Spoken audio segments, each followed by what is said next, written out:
시편 137편을 중심으로 주제를 슬픈 과거를 오히려 찬양의 제목으로 삼으십시오. 이런 주제로 같이 은혜를 나누고자 합니다. 슬픈 과거를 오히려 찬양의 제목으로 삼으십시오.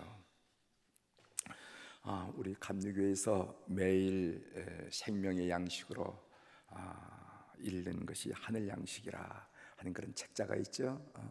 이것을 소중히 여기고 읽는 분들이 많이 계신데, 어제 이런 글이 나와 있습니다. 몰린 캐로더스라 하는 사람이 찬송 생활의 권능이라 하는 이 책이 지금 한국어로도 나왔어요. 여러분들이 검색해 보시면 찾을 수 있습니다.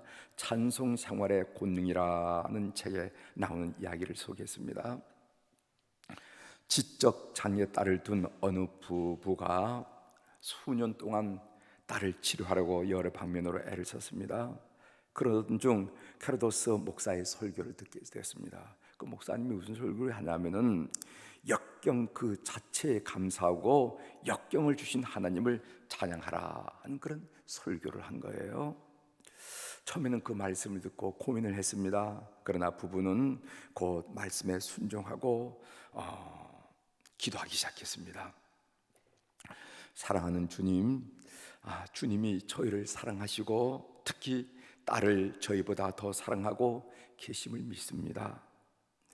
이해할 수는 없지만은 딸에게 있는 지적 장애로 말미암아 주님께 감사를 드립니다. 우리를 향한 당신의 사랑에 깊이 찬양을 드립니다 하는 감사와 찬양의 기도를 하나님께 올리기 시작했어요. 이런 지적 장애의 딸을 두면은요, 얼마나 마음이 무너내리겠습니까? 얘의 아이가 앞으로 어떻게 인생을 살아야 될지. 부모가 호흡이 있을 때는 건사를 할 수가 있지만은 부모가 죽으면 이 아이가 어떻게 되는지 얼마나 고민이 되겠어요.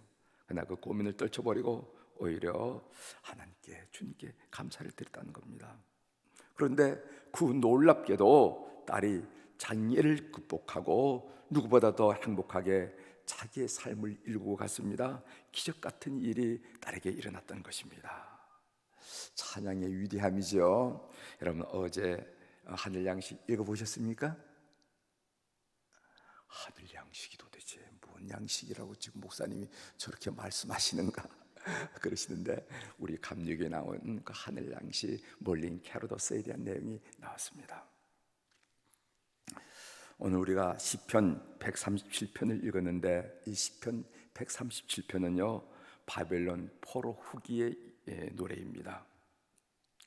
본문에서 시인은 바벨론 포로 생활에서 겪은 슬픔과 고초를 토로하고 있죠. 1절에 보면은 우리가 바벨론의 여러 강변 거기에 앉아서 시온을 기억하며 울었도다. 또한 시인은 이스라엘이 고난당하는 것을 기뻐했던 원수들에게 저주를 선포하는 것도 본문에서 볼 수가 있습니다. 7절에 보면은 여호와여 예루살렘이 멸망하던 날을 기억하시고 에돔 자손을 치소서 그들의 말이 헐어버리라 그 기척하지 헐어버리라 하였나이다. 시인은 슬픈 과거를 기억하고 있어요. 대부분의 인생들이 그렇지 않습니까? 기쁜 일도 기억하지만은 멋진 과거를 기억하고 있습니다. 오늘 이 시인이 기억한 슬픈 과거의 예를 들어보면 바벨론 포로 생활 중에 압제자들이 포로들에게 시온의 노래를 한번 불러보라 하고 했어요. 우리 한번 읽어보겠습니다. 3절 같이 읽도록 하겠습니다. 이는 우리를 사로잡은 자가 거기서 우리에게 노래를 청하며 우리를 황폐하게 한 자가 기쁨을 청하고 자기들을 위하여 시온의 노래 중 하나를 노래하라고 함이로다. 이것을 비교해 말한다면은 한국의 남정네들이 일본 징용으로 끌려갔는데, 하루는 일본의 감독관이 한국인을 하나 세워놓으니까 뭐라고 말하냐면은 심심한데 너 한국 노래 한번 불러봐라 이렇게 하더라는 거예요. 오늘 시는 이야기합니다. 하나님께 드려야 할 노래, 시온의 노래를 어떻게 사람을 위해서 부를 수가 있겠습니까? 그래서 내 혀가 내 이첨장에 붙을지로다. 여러분 속에 침이 나오지 않으면 혀가 입천장에 딱 붙어서 말 한마디 못하지 않겠어요? 그런 것처럼 어떻게 하나님께 올려드릴 찬양을 내가 사람 앞에 부르겠느냐 말이지. 그래서 내 혀가 내 입천장에 붙을지로다 하는 그 과거의 얘기, 슬픈 과거를 토로하고 있어요. 또 예루살렘이 멸망할 때 옆에서 조화를 한 그런 나라들이 있었다는 것을 기억합니다. 그것도 슬픈 기억이죠. 야단치는 시어머니보다 말리는 시누이가 더 얄밉다 하는 말 있죠. 그런 것처럼 예루살렘이 바벨론에 의해서 멸망할 때 박수를 치는 나라들이 있었는데 얼마나 그들이 볼 때 얄미웠겠습니까? 그 이야기가 7절에 있는데 한번 같이 읽어보도록 하겠습니다. 여호와여, 7절 시작. 여호와여, 예루살렘이 멸망하던 날을 기억하시고 에돔 자손을 치셔서 그들의 말이 헐어버리라 헐어버리라 그 기초까지 헐어버리라 하셨나이다. 그런데 오늘 우리가 시를 묵상하면서 놀란 사실을 발견하는데, 그것은 시인은 국가의 멸망과 그리고 성전 파괴, 바벨론 포로 유배를 거치면서 마음속에 깊이 내재하였던 슬픔, 좌절, 대적을 향한 분노, 적대심을 걷어내고 결국에는 하나님을 향한 깊은 신뢰를 나타내는 것을 보게 됩니다. 그래서 하나님을 찾고 있어요. 7절에 나오지요. 여호와여 여호와여 하면서 하나님을 찾는 것을 보게 됩니다. 본문을 묵상하면서 깨달은 바는, 제가 본문을 묵상하면서 깨달은 바는, 기억하기 싫은 과거가 삶의 쓴 뿌리가 될 수도 있고 그리고 찬양의 제목이 될 수도 있다 한 사실이에요. 본문을 읽으면서 그렇구나 기억하기 싫은 슬픈 과거도 어떤 사람에게는 삶의 쓴뿌리가 될 수도 있지만 어떤 사람에게는 찬양의 내용, 제목이 될 수도 있다 하는 내용입니다. 어떤 사람에게는요, 기억하기조차 싫은 과거가 삶의 쓴뿌리가 되어서 그것 때문에 불행해지고 그것 때문에 화를 내고 그것 때문에 세상을 원망하고 부모를 원망하고 그것 때문에 삶이 어두워진 사람이 있어요. 그런 사람은 적지 않습니다. 주변에 둘러보면은요, 왜 그래요? 왜 그렇게 어둡습니까? 그러면 그 과거 이야기를 하는데 그 과거가 자기의 삶을 꽉 지배하고 현재를 꽉 지배한단 말이지.